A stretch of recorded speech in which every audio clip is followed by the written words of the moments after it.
योजना प्रचोदयात्।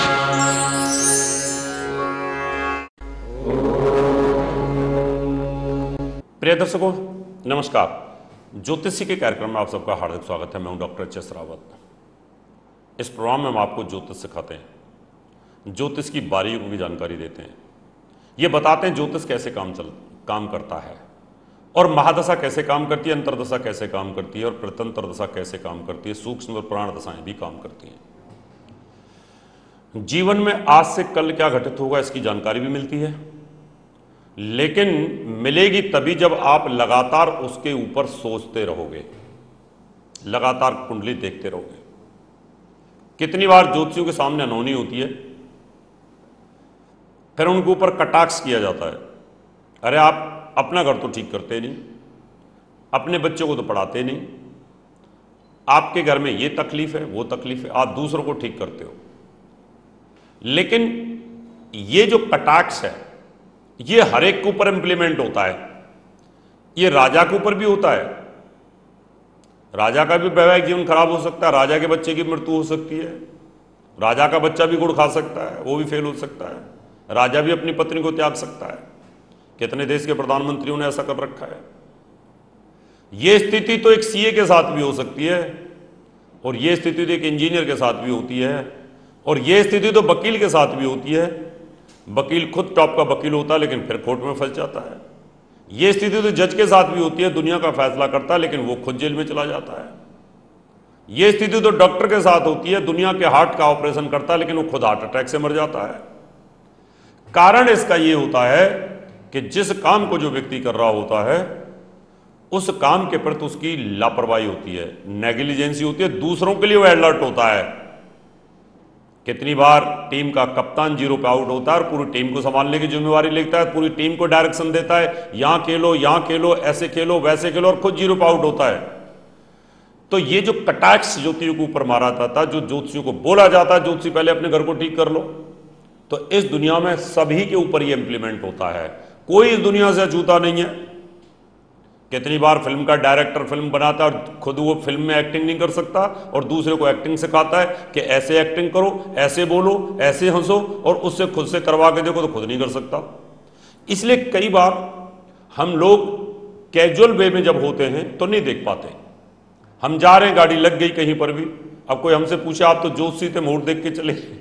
अब ये सुबह से शाम तक क्या मुहूर्त में थोड़ी इन्वॉल्व रहेगा आदमी, दैनिक कार्य तो करने ही होते हैं, लेकिन मेजर घटनाओं को देख सकते हो। लेकिन अगर कोई हमें सरकार राज ज्योतिषी का दर्जा दे और हमें कोई हमारे घर का खर्चा उठाए तो निश्चित तौर पर हम बता सकते हैं डे टू डे, राजा साहब आज क्या होगा, कल क्या होगा, परसों क्या होगा, क्या होने वाला है, क्योंकि हमारा काम ही वही रहेगा मौसम विभाग की तरह कि सुबह से शाम तक इन चीज़ों को देखना। और मौसम विभाग की भविष्यवाणी भी कितनी बार गलत हो जाती है, सुबह शाम तक कंप्यूटर पर बैठे होते हैं। इसलिए आज बताऊंगा धनु लगन ज्ञान वाली लगन होती है, गुरु की लगन होती है। इसमें केतु बैठा हुआ है, यहां उच्च का हो जाता है केतु, और यहां पर राहु उच्च का होता है।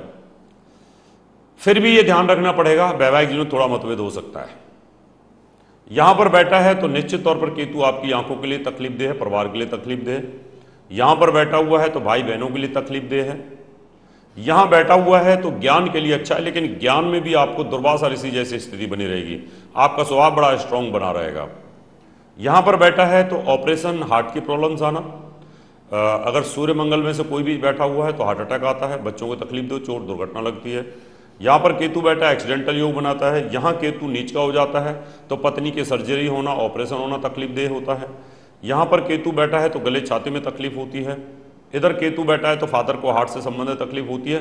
बशर्ते कि यहां पर सूर्य और राहु का कॉम्बिनेशन हो तो पिता को हार्ट से संबंधित निश्चित तौर पर तकलीफ हो जाती है। उस कंडीशन में आपको माणिक और मूंगा पहनना चाहिए, केतु के मंत्रों का जाप कराना चाहिए। जितने भी हार्ट पेशेंट हैं उनके लिए लाभदायक है। और दर्शकों, अब तो हम एक आश्रम भी खोलने वाले हैं, उसमें आपको नेचुरोपैथी का इलाज देंगे, उसके अंदर आपको मंत्र थेरेपी से इलाज देंगे, स्टोन थेरेपी से आपको ध्यान सिखाएंगे, आपको मेडिटेशन सिखाएंगे, और आपको दिव्य ज्ञान, वेद ज्ञानों की श्रृंखला भी हम आपको सिखाएंगे कि आपका जीवन कैसे हुआ, कैसे चलेगा, क्या होगा, कौन सी आत्माएं, मोक्ष मिलेगा कि नहीं मिलेगा, ये सब चीजों की जानकारी अब हम देने वाले हैं आपको।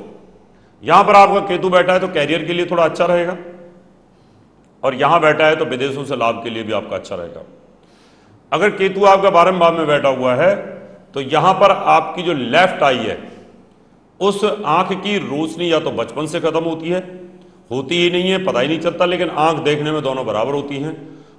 नहीं तो धीरे धीरे बच्चा जब पढ़ने लगता है उस समय आंख की रोशनी को धीरे धीरे कमजोर कर देता है, खत्म कर देता है। मंगल के घर में बैठ करके ये आंख में सरिया घुस जाना, गिर जाना, कील लग जाना या कोई चीज से चोट लग जाना, गेंद लग जाना, यहां पर एक आंख से आदमी काणा हो जाता है, ऐसा योग बनता है। दर्शकों, आपने देखा धनु लगन एक ज्ञान वाली लगन है। ज्ञान वाली लगन के अंदर यहां पर केतु का प्रभाव थोड़ा ज्ञान के साथ होता है, गुरु के साथ इसको हमदर्दी रहती है, इसलिए थोड़ा सा पॉजिटिव करने की योग बनता है। लेकिन जहां पापी ग्रहों में की राशियों में जब ये आता है तो वहां अच्छा फल नहीं दे पाता। इस कंडीशन में केतु के मंत्रों का जाप करिएगा, वैदिक पूजा पाठ कराइएगा। कोई भी पूजा पाठ करने से किसी भी ग्रह का प्रकोप कम हो जाता है और जबरदस्त लाभ मिलता है। दर्शकों, आपकी कुंडली में किसी प्रकार की तकलीफ है, आपके बच्चे की कुंडली में किसी प्रकार की तकलीफ है, आपकी पत्नी की कुंडली में, आपकी बेटी की कुंडली में शादी से संबंधित कोई तकलीफ है, अपॉइंटमेंट लेकर के मिल सकते हैं। हमारे विद्यालय की दिल्ली, मुंबई, नोएडा ब्रांच में एडमिशन शुरू हो चुके हैं। एडमिशन के लिए भी आप हमें कॉन्टैक्ट कर सकते हैं। अभी समय आपसे हाथ लेने का, अगले एपिसोड में आपसे फिर मुलाकात करेंगे। तब तक के लिए नमस्कार।